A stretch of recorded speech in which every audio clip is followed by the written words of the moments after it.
അമേരിക്കയെ പോലും ക്ഷണനേരം കൊണ്ട് കത്തിച്ച് ചാമ്പലാക്കാൻ കഴിയുന്ന വജ്രായുധം വിക്ഷേപിച്ചു കഴിഞ്ഞാൽ 8 കിലോമീറ്റർ വീതിയിൽ എവറസ്റ്റ് കൊടുമുടിയേക്കാൾ 7 മടങ്ങ് വലുപ്പത്തിൽ ഒരു അഗ്നിഗോളമായി മാറി ഈ ഭൂമിയിലെ സർവ്വചരാചരങ്ങളെയും സെക്കൻഡുകൾ കൊണ്ട് തുടച്ചു നീക്കാൻ തക്ക ശേഷിയുള്ള ആ മാരകായുധം ഇന്നാരുടെ കയ്യിലാണെന്ന് നിങ്ങൾക്കറിയാമോ? ലോകത്തിനു മുന്നിൽ പോലീസ് ചമയുന്ന അമേരിക്കയ്ക്കും അമേരിക്കയുടെ കാൽക്കീഴിൽ ഭൃത്യരായി ജീവിക്കുന്ന പാശ്ചാത്യ രാജ്യങ്ങൾക്കും ഒരുപോലെ ഭീഷണിയായ ഒരു രാജ്യം വികസിപ്പിച്ചെടുത്ത ആണവായുധത്തിന്റെ സംഹാരശേഷി അളക്കാൻ പോലും ആകാത്തതാണ്. ആരാണ് ആ രാജ്യം എന്നായിരിക്കും അല്ലേ ചിന്തിക്കുന്നത്? അത് വേറെ ആരുമല്ല, സോവിയറ്റ് പ്രതാപകാലം വീണ്ടെടുത്ത് അമേരിക്കൻ ചേരിക്ക് വൻ ഭീഷണിയാകാൻ പോകുന്ന സാക്ഷാൽ റഷ്യയുടെ വജ്രായുധത്തെക്കുറിച്ചാണ് ഞാൻ പറയുന്നത്. ലോകത്തിന് മുന്നിൽ ഇപ്പോഴും പ്രദർശിപ്പിക്കാത്ത ആ മാരകായുധത്തെക്കുറിച്ച് നമുക്കറിയാം. അതിനു മുൻപ് നിങ്ങൾക്ക് വ്ളാഡിമിർ പുടിനെ ഇഷ്ടമാണോ? നിങ്ങളുടെ അഭിപ്രായം ഇപ്പോൾ തന്നെ കമന്റായി രേഖപ്പെട്ടു. നമുക്ക് വിശദമായിട്ട് കാര്യങ്ങൾ മനസ്സിലാക്കാം. ആണവായുധം ഒരു നാടിനെ നശിപ്പിച്ച കഥ നമുക്കറിയാവുന്നതാണ്. രണ്ടാം ലോക മഹായുദ്ധത്തിന്റെ ഏറ്റവും ദാരുണമായ ഒരു ഏടായിട്ടാണ് ഹിരോഷിമയിൽ ന്യൂക്ലിയർ ബോംബ് വന്ന് പതിച്ച സംഭവം അടയാളപ്പെടുത്തപ്പെട്ടത്. 1945 ഓഗസ്റ്റ് 6 എന്ന ദിനം മനുഷ്യരാശിയിൽ യുദ്ധത്തിന്റെ ഭീകരത അടയാളപ്പെടുത്തപ്പെട്ട ദിവസമാണ്. വെന്തുരുകിയ മനുഷ്യജീവനേക്കാൾ വലുതായിരുന്നു ആ ആഘാതം തലമുറകളോളം പേറേണ്ടി വന്ന ജപ്പാൻ ജനത. ഇന്നും അമേരിക്ക ചെയ്ത തെറ്റിന്റെ നേർസാക്ഷ്യമാണ് അവർ. ഇനിയൊരു യുദ്ധം വേണ്ട എന്ന് ലോകത്തെ കൊണ്ട് പറയിപ്പിച്ചതും ലിറ്റിൽ ബോയ് എന്ന അതിമാരകമായ അണുബോംബാണ്. ഇന്ത്യയും പാകിസ്ഥാനും സംഘർഷത്തിലേക്ക് എത്തുമ്പോഴും അവിടെ ഉയർന്നു വന്ന പ്രധാനപ്പെട്ട ആശങ്കയെന്നത് ഇരു രാജ്യങ്ങളും ന്യൂക്ലിയർ ശക്തികളാണ് എന്ന കാര്യമാണ്. ഇന്ത്യയും പാകിസ്ഥാനും തമ്മിൽ സംഘർഷം അതിരുകടക്കുമ്പോഴൊക്കെ തന്നെ ഇരു രാജ്യങ്ങളിൽ ആരാണ് ആണവശേഷി കൂടുതലുള്ളെന്ന ചർച്ചകൾ ആരംഭിച്ചിരുന്നു. ഇന്ത്യയുടെയും പാകിസ്ഥാന്റെയും കയ്യിലുള്ള ആണവായുധങ്ങൾ അവിടെ നിൽക്കട്ടെ, ലോകത്തിൽ ഏറ്റവും മാരക ആണവായുധം കയ്യിൽ വെക്കുന്ന രാജ്യം ഏതാണ് എന്ന് ചോദിച്ചാൽ നിങ്ങൾക്കറിയാമോ? ഇപ്പോൾ നമുക്ക് തോന്നിയേക്കാം അതിന്റെ ഉത്തരം അമേരിക്ക എന്നായിരിക്കുമെന്ന്. കാരണം സാമ്രാജ്യത്വ ശക്തി ആയതുകൊണ്ട് തന്നെ സൈനിക വിഷയങ്ങൾ വളരെ പ്രാധാന്യത്തോട് കാണുന്ന രാജ്യം തന്നെയാണ് അമേരിക്ക. എന്നാൽ ആണവ ബോംബിട്ട് മനുഷ്യരെ കൊന്ന അമേരിക്കയുടെ കയ്യിലല്ല ഏറ്റവും മാരകമായ ആ അണുബോംബുള്ളത്. പിന്നെ എവിടെയെന്നല്ലേ? ലോകത്തിലെ ഏറ്റവും വലിയ ആണവ ബോംബ് റഷ്യയുടെ കൈവശമാണുള്ളത്. തന്റെ വജ്രായുധത്തിന് പുടിൻ നൽകിയ പേര് സാർ ബോംബെ എന്നാണ്. വിയോഎൻ റിപ്പോർട്ട് അനുസരിച്ച് 1961 സോവിയറ്റ് യൂണിയൻ സൃഷ്ടിച്ച സർ ബോംബെ ഇതുവരെ പൊട്ടിത്തെറിച്ചതിൽ വെച്ച് ഏറ്റവും ശക്തമായ ആണവായുധമായി ഇപ്പോഴും തുടരുകയാണ്. ഏകദേശം 50 മെഗാടൺ TNT സ്ഫോടനശേഷിയുള്ള സാർ ബോംബ ഹിരോഷിമയിൽ വർഷിച്ച ബോംബിനേക്കാൾ 3000 മടങ്ങ് ശക്തമാണ് എന്നത് ഓർമ്മിക്കണം. സർ ബോംബെ എന്ന് റഷ്യ വിളിക്കുന്ന RDS-220 ഇതുവരെ സൃഷ്ടിക്കപ്പെട്ടതും പൊട്ടിത്തെറിച്ചതുമായ ഏറ്റവും ശക്തമായ ആണവായുധം എന്ന പേരിന് ഉടമയാണ്. ശീതയുദ്ധകാലത്ത് സോവിയറ്റ് യൂണിയൻ വികസിപ്പിച്ചെടുത്ത ഈ ബോംബ് ശാസ്ത്രീയ നേട്ടങ്ങളുടെയും സൈനിക ശക്തിയുടെയും ആണവ യുദ്ധത്തിന്റെ ഭയാനകമായ അനന്തരഫലങ്ങളുടെയും പ്രതീകമായി ഇന്നും നിലനിൽക്കുന്നു.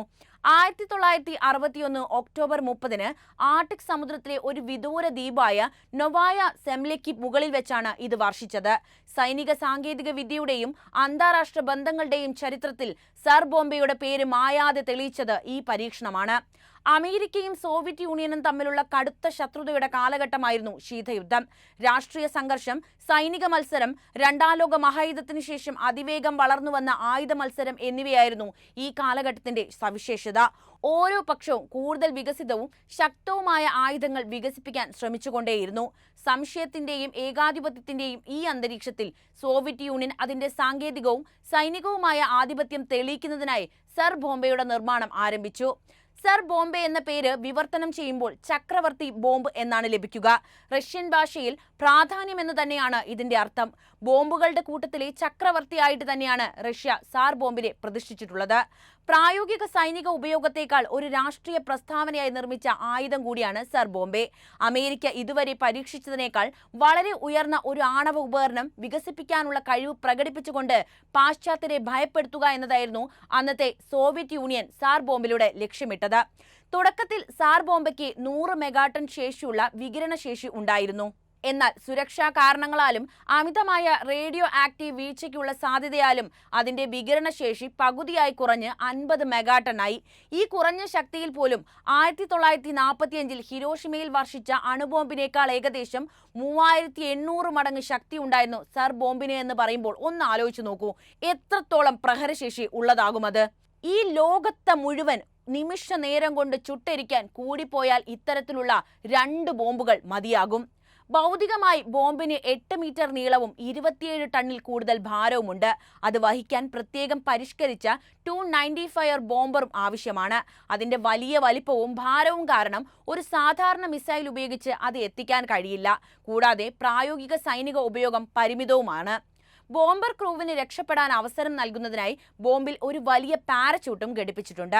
വീണതിനു ശേഷം അതിന്റെ ഇറക്കം മന്ദഗതിയിലാക്കാനാണ് ഇത്തരം കാര്യങ്ങൾ ഘടിപ്പിച്ചിട്ടുള്ളത്. വീഴ്ച കുറയ്ക്കുന്നതിനും സ്ഫോടനാത്മക ശക്തിയുടെ പ്രകടനം പരമാവധിയാക്കുന്നതിനുമായി ഏകദേശം 4000 മീറ്റർ, അതായത് 13,000 അടി ഉയരത്തിലാണ് സ്ഫോടനം നടക്കുക. സർ ബോംബെയുടെ സ്ഫോടനം ശാസ്ത്രജ്ഞരുടെയും സൈനികരുടെയും ഒരു ചെറിയ സംഘം വീക്ഷിച്ചിട്ടുണ്ടായിരുന്നു. അവരാണ് എത്രത്തോളം മാരകമായ ആണവായുധമാണ് റഷ്യ കൈവശം വെച്ചിരിക്കുന്നത് എന്ന് ലോകത്തോട് വിളിച്ചു പറഞ്ഞത്. 8 കിലോമീറ്റർ വീതിയുള്ള ഒരു അഗ്നിഗോളവും അന്തരീക്ഷത്തിലേക്ക് 60 കിലോമീറ്ററിലധികം എവറസ്റ്റ് കൊടുമുടിയുടെ ഉയരത്തിന്റെ 7 മടങ്ങ് കൂടുതൽ ആണെന്നും ഓർക്കണം. അങ്ങനെ ഒരു കൂൺമേഘവും സൃഷ്ടിക്കാൻ ഇവയ്ക്ക് കഴിയും. സ്ഫോടനത്തിൽ നിന്നുള്ള ഷോക്ക് വേവ് ഭൂമിയെ 3 തവണ ചുറ്റി ഫിൻലാൻഡിൽ 900 കിലോമീറ്റർ അകലെ വരെ ജനാലകൾ തകർത്തിരുന്നു. അതിന്റെ അപാരമായ വിനാശകരമായ ശക്തി ഉണ്ടായിരുന്നിട്ടും വിദൂര പരീക്ഷണ സ്ഥലം കാരണം ബോംബ് നേരിട്ടിട്ടുള്ള നാശനഷ്ടങ്ങൾ വളരെ കുറവാണ്. എന്നിരുന്നാലും ആണവായുധത്തെക്കുറിച്ചുള്ള ആഗോള ധാരണകളിൽ ആഴത്തിലുള്ള സ്വാധീനം ചെലുത്തുകയും ആയുധ നിയന്ത്രണത്തിന്റെയും നിരായുധീകരണത്തിന്റെയും ആവശ്യകതയെക്കുറിച്ചുള്ള അടിയന്തര ആശങ്കകൾ ഉയർത്തുകയും ചെയ്യാൻ ഈ സാർ ബോംബയ്ക്ക് സാധിച്ചിട്ടുണ്ട്. സാർ ബോംബെ ഒരിക്കലും യുദ്ധക്കളത്തിൽ ഉപയോഗിക്കാൻ റഷ്യ ഉദ്ദേശിക്കുന്നില്ല. അതിന്റെ വലിപ്പം തന്നെയാണ് അതിനെ വിന്യസിക്കുന്നത് അപ്രായോഗികമായി മാറ്റുന്നത്. പകരം സോവിയറ്റ് യൂണിയന് അസാധാരണമായ ശക്തിയുള്ള ഒരു ആയുധം നിർമ്മിക്കാൻ കഴിയുമെന്ന് പടിഞ്ഞാറൻ രാജ്യങ്ങൾക്ക്, പ്രത്യേകിച്ച് അമേരിക്കയ്ക്കും നാറ്റോയ്ക്കും വ്യക്തമായി ഒരു സന്ദേശം സാർ ബോംബിന്റെ നിർമ്മാണം വഴി റഷ്യ കൊടുക്കുകയാണ്. 2 വൻ ശക്തികളും ആണവായുധ നിയന്ത്രണത്തിൽ ഏർപ്പെട്ടിരുന്ന സമയത്താണ് ഈ പരീക്ഷണം നടന്നതെന്നാണ് ഇവിടെ ശ്രദ്ധേയം. കൂടാതെ ഇരുപക്ഷത്തെയും ആണവ പരീക്ഷണ നിരോധന ചർച്ചകളിലേക്ക് തള്ളിവിടുന്നതിൽ സർ ബോംബിന്റെ പ്രഹരശേഷി പ്രധാനപ്പെട്ട പങ്കും വഹിച്ചിട്ടുണ്ട്.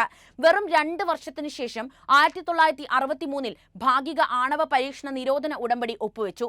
അന്തരീക്ഷത്തിലും ബഹിരാകാശത്തും വെള്ളത്തിനടിയിലും ആണവ പരീക്ഷണങ്ങൾ നിരോധിച്ച് ഉത്തരവും വന്നു. ആണവ സ്ഫോടനത്തിന്റെ അപകടങ്ങളുടെ പ്രതീകമായി സാർ ബോംബെ മാറിയിരിക്കുകയാണ്. സോവിയറ്റ് ആണവ എഞ്ചിനീയറിംഗിന്റെ ഉന്നതിയെ പ്രതിനിധീകരിക്കുന്നതിനോടൊപ്പം കൂട്ടനശീകരണ ആയുധങ്ങളുടെ ധാർമ്മികവും അധാർമികവുമായ പ്രതിസന്ധികളെയും ഇത് ചിത്രീകരിച്ചു. ബോംബിന്റെ വിനാശകരമായ സാധ്യതയിൽ അതിന്റെ പ്രധാന ഡിസൈനർമാരിൽ ഒരാളായ ആൻഡ്രി സഖാറോവ് വളരെയധികം അസ്വസ്ഥനുമായിരുന്നു. പിന്നീട് അദ്ദേഹം ആണവ വ്യാപനത്തിന്റെ വിമർശകനും സോവിയറ്റ് യൂണിയനിലെ നിരായുധീകരണത്തിനും മനുഷ്യാവകാശങ്ങൾക്കും വേണ്ടി വാദിക്കുന്ന ഒരു പ്രമുഖ വക്താവുമായി മാറി. ഇന്ന് വരെ ആണവായുധങ്ങൾക്ക് എത്രത്തോളം കഴിവുണ്ടെന്ന് ഓർമ്മിപ്പിക്കുന്ന മാരകായുധം തന്നെയാണ് സാർ ബോംബെ. ആധുനിക ആണവായുധങ്ങൾ ഇപ്പോൾ കൂടുതൽ കൃത്യതയിലും തന്ത്രപരമായ ഉപയോഗത്തിലും ശ്രദ്ധ കേന്ദ്രീകരിക്കുമ്പോൾ അനിയന്ത്രിതമായ സൈനികവൽക്കരണത്തിനും സാങ്കേതിക വർധനവുമെതിരായ അത്യധിക മുന്നറിയിപ്പായി സാർ ബോംബെയുടെ പാരമ്പര്യം ആഗോള അവബോധത്തിൽ ഇന്നും നിലനിൽക്കുന്നുണ്ട്.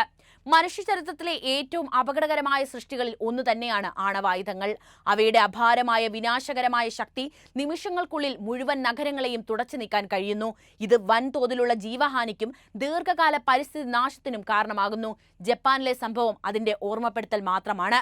പ്രാരംഭ സ്ഫോടനത്തിനപ്പുറം റേഡിയേഷൻ എക്സ്പോഷർ, ക്യാൻസർ, ജനന വൈകല്യങ്ങൾ, തലമുറകളായി ജനിതകനാശം എന്നിവയുൾപ്പെടെയുള്ള ഗുരുതരമായ ആരോഗ്യ പ്രശ്നങ്ങൾക്ക് കാരണമാകുന്നുണ്ട്. ഒരു പൂർണ്ണതോതിലുള്ള ആണവയുദ്ധം ഒരു ആണവ ശൈത്യകാലത്തിന് കാരണവുമാകും. ഇത് ആഗോള താപനിലയെ ഗണ്യമായി കുറയ്ക്കുകയും ഭൂമിയിലെ എല്ലാ ജീവജാലങ്ങളെയും ഭീഷണിപ്പെടുത്തുകയും ചെയ്യുന്നു. ഒരൊറ്റ ആണവ സ്ഫോടനം പോലും മനുഷ്യരാശിക്ക് ഗുരുതരമായ അപകടങ്ങളാണ് സൃഷ്ടിക്കുന്നത്. ഈ ആയുധങ്ങളുടെ നിലനിൽപ്പ് ആഗോള സമാധാനത്തിനും സുരക്ഷയ്ക്കും വലിയ ഭീഷണിയായി ഇന്നും തുടരുകയാണ്. അപ്പോൾ സർ ബോംബെ റഷ്യയുടെ ആയുധം മാത്രമല്ല, അതൊരു രാഷ്ട്രീയ പ്രസ്താവന കൂടിയാണെന്ന് പറയട്ടെ. എന്തായാലും ഈ വിഷയത്തിലെ നിങ്ങളുടെ നിലപാട് അറിയാൻ താല്പര്യമുണ്ട്. ഉറപ്പായിട്ടും കമന്റ് ചെയ്യുക. ഒപ്പം ഈ അറിവുകൾ എല്ലാവരിലേക്കും എത്താൻ വീഡിയോ ഒന്ന് ലൈക്ക് ചെയ്യാനും ഷെയർ ചെയ്യാനും പ്രത്യേകം ശ്രദ്ധിക്കുമല്ലോ.